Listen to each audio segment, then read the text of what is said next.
Hello and welcome in this video lesson of intermolecular forces. Intermolecular forces जैसा कि इसके नाम में ही है, मॉलिक्यूल्स के बीच में जो फोर्सेस होते हैं intermolecular forces, these may be attraction forces or repulsion forces. Intermolecular forces are those forces of attraction and repulsion between interacting particles, atoms, molecules. This term does not include electrostatic force that exist between two oppositely charged ions and the forces that hold atoms of a molecule together, that is covalent bond. तो intermolecular attraction में आपको ionic bond या covalent bond को consider नहीं करना है.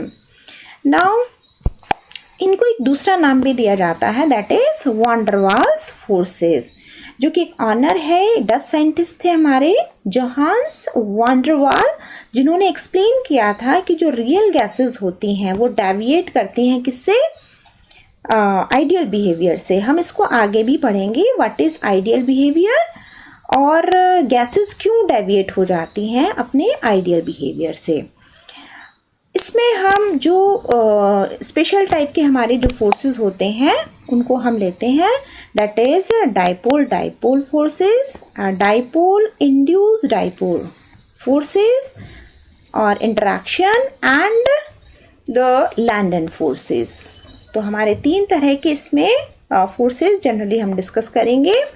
इसके अलावा हाइड्रोजन बॉन्ड जो हमने इससे पिछले चैप्टर में पढ़ा था, that is a type of dipole dipole interaction.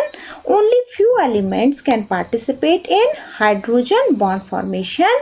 Hydrogen के साथ चूंकि इंटरैक्शन होता है इसमें, और हाइड्रोजन के साथ कुछ स्पेसिफिक एलिमेंट्स होते हैं, वे बहुत stronger intermolecular force of attraction create करते हैं.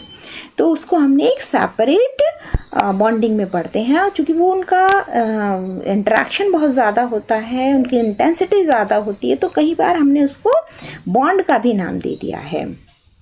अब हम इसमें सबसे पहले पढ़ते हैं लैंडन फोर्सेस, और यू में से dispersion forces. Atoms and non polar molecules जो इसमें होते हैं, उनको उनके बीच में जो अट्रैक्शन फोर्सेस होते हैं इलेक्ट्रिकली सिमेट्रिकल है, उनके अंदर कोई डाइपोल नहीं होता. तो उसके बाद भी ऐसा क्या चीज़ है जो उनको आपस में अट्रैक्ट करता है. एक्चुअली जो हमारी इनर्ट गैसेस थी उनको हम लिक्विड्स में कन्वर्ट कर सकते हैं. अगर उनके अंदर कोई अट्रैक्शन था ही नहीं तो वो लिक्विड में कैसे कन्वर्ट हो गई. या फिर नाइट्रोजन है, ऑक्सीजन है, ऐसे मॉलिक्यूल्स जिनके अंदर कोई पोलैरिटी होती ही नहीं है, पॉजिटिव नेगेटिव होता ही नहीं है, तो वो क्यों अट्रैक्ट करते हैं इसको. तो यहाँ पर हम एक्सप्लेन कर सकते हैं बाय डिस्पर्जन फोर्सेस. तो डायग्राम के थ्रू हम इसको समझेंगे. ये डायग्राम है इसका. Symmetrical distribution of electronic charge cloud. जो हमारा मॉलिक्यूल है या एटम है, उसमें दो चीज़ें होंगी. दो पॉजिटिवली चार्ज न्यूक्लियस होगा और उसके चारों तरफ इलेक्ट्रॉन की क्लाउड होंगे. ये जो क्लाउड है ये सिमेट्रिकली डिस्ट्रीब्यूटेड रहता है न्यूक्लियस की चारों तरफ. और चूँकि इलेक्ट्रॉन्स मूवमेंट में रहते हैं, तो मूवमेंट में रहने की वजह से बहुत थोड़े से समय के लिए, बहुत थोड़ी इंस्टेंट के लिए उसके अंदर डाइपोल क्रिएट हो जाता है. तो यहाँ पर दिखा रखा है हमें कि जो सेकेंड डायग्राम है ये हमारा पॉजिटिवली चार्ज न्यूक्लियस था, और चूँकि क्लाउड इसके चारों तरफ घूम रहा था. ये जो क्लाउड है, ये क्लाउड घूमते घूमते एक बहुत छोटे से समय के लिए, बहुत थोड़े समय के लिए क्या हुआ, इसके अंदर एक डाइपोल क्रिएट हो गया. तो इसको कहते हैं हम instantaneous dipole. For small interval of time the positive of that atom और molecule comes one side whereas the negative charge come on the other side. This is called what? Instantaneous dipole. More electron density on the right hand side. उल्टा भी कर सकते हो आप. Left hand side में positive को show करेंगी तो आपका नेगेटिव जो होगा वो लेफ्ट साइड में चला जाए, राइट साइड में चला जाएगा.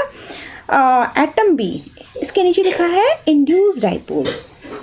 This one is induce dipole. तो यहाँ पर क्या है, आपका जो एटम था, जो उसके नेबरिंग एटम था, उसके अंदर ऐसा नहीं हुआ, पर चूंकि इलेक्ट्रॉन उसका दूसरी तरफ शिफ्ट हो गया नेगेटिव, तो उसने अपने पड़ोसी जो नेबरिंग उसका एटम था उसके पॉजिटिव को अपनी तरफ अट्रैक्ट कर लिया। तो उसके अंदर था नहीं बट इंड्यूस हो गया, that is why it is called induced dipole. अब इनके बीच में अट्रैक्शन शुरू हो जाएंगे। अब ये जो पॉजिटिव है, इसका जो हमने बताया था अभी, ये पॉजिटिव लेफ्ट की तरफ और राइट की तरफ कहीं भी जा सकता है। यहाँ पर हमने दिखाया है कि ये पॉजिटिव राइट में आया, जबकि पिछले वाले में हमने इसको दिखाया था लेफ्ट की तरफ। तो यहाँ पर ये हमारा राइट की तरफ चला गया और उसका जो डेंसिटी है, इलेक्ट्रॉन डेंसिटी है, वो लेफ्ट की तरफ हो गई। तो यहाँ हमने ये जो डेंसिटी है ये लेफ्ट की तरफ है, जो पॉजिटिव चार्ज है वो राइट की तरफ है, और उसने अपने नेबरिंग जो एटम था उसके नेगेटिव को अपनी तरफ अट्रैक्ट कर लिया। अब इसके अंदर भी डाइपोल क्रिएट हो गया, ये इंड्यूस डाइपोल हुआ, और एक तरह का अट्रैक्शन दोनों ही एटम्स या मॉलिक्यूल्स के बीच में क्रिएट हो गया, और इसको हमने नाम दिया डिस्पर्जन फोर्सेस और लंदन फोर्सेस। तो ऐसे मॉलिक्यूल्स या एटम्स जो नॉन पोलर होते हैं, जिनके अंदर पोलैरिटी बिल्कुल भी नहीं होती, वो इस तरह के अट्रैक्शन को शो करते हैं। Now the second type of interaction that is called dipole forces. दोनों ही पोलर मॉलिक्यूल्स हैं। पोलैरिटी कब आती है?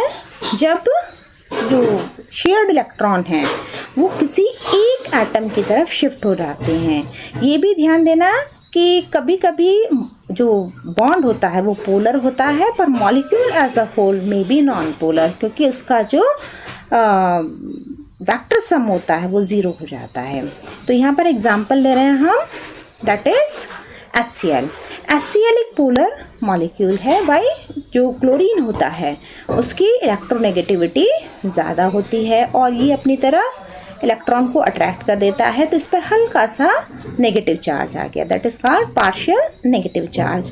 और जो हाइड्रोजन है उस पर हल्का सा पॉजिटिव चार्ज आ गया, पार्शियल पॉजिटिव चार्ज।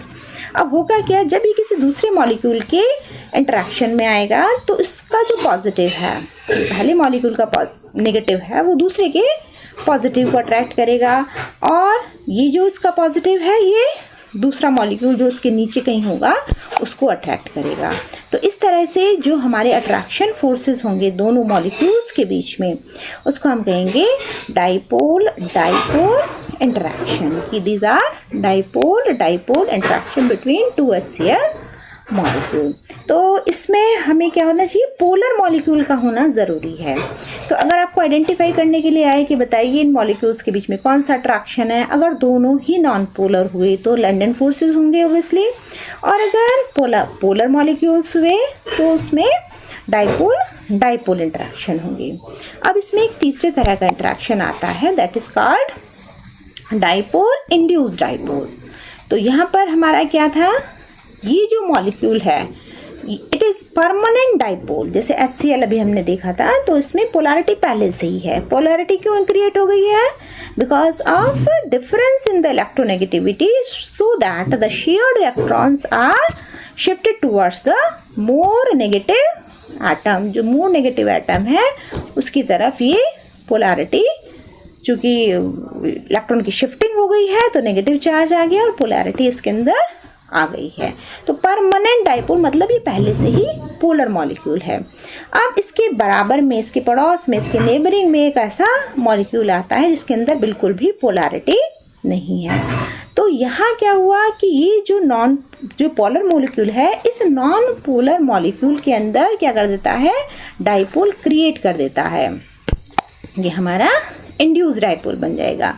ये क्या है, दिस इज परमानेंट डाइपोल, ये तो पहले से ही था, और इसने पैदा कर दी इसके अंदर, इसके पड़ोस में जो इसके नेबरिंग में जो मॉलिक्यूल था वो उसके अंदर डिस्ट्रीब्यूशन बराबर चल रहे थे, पर उसके नेगेटिव ने जो दूसरा नॉन पोलर मॉलिक्यूल था उसके पॉजिटिव को अपनी तरफ अट्रैक्ट करना शुरू कर दिया और नेगेटिव को रिपेल करना शुरू कर दिया। ये नेगेटिव है हमारा, इसको इसमें रिपेल होने शुरू हो गए। तो कहने का मतलब है, इसने जो पहला हमारा परमानेंट डाइपोल था उसने दूसरे मॉलिक्यूल के अंदर डाइपोल को इंड्यूस कर दिया, तो ये इंड्यूस डाइपोल हुआ। Then the attraction between these two molecules is called dipole induced dipole interaction.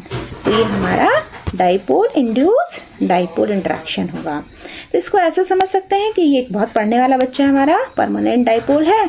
हमने एक एवरेज बच्चे के साथ उसको बिठा दिया, तो क्या हुआ, उसने उसके अंदर भी वो चीज़ क्रिएट कर दी, उसके अंदर भी वो लगन पैदा कर दी है। तो ये हमारा उल्टा भी हो सकता था, ठीक है, पर इसने दूसरे के अंदर पोलैरिटी इंड्यूस की। And now the interaction between these molecules or atoms or the species, it is called dipole induced dipole interaction।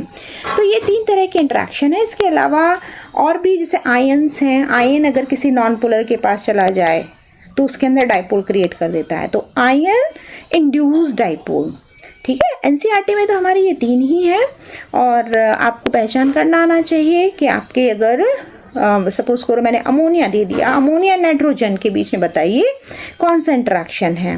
तो we know that ammonia is a polar molecule and N2 is non polar, तो होगा हमारा dipole induced dipole, तो इस category में ही आ जाएगा।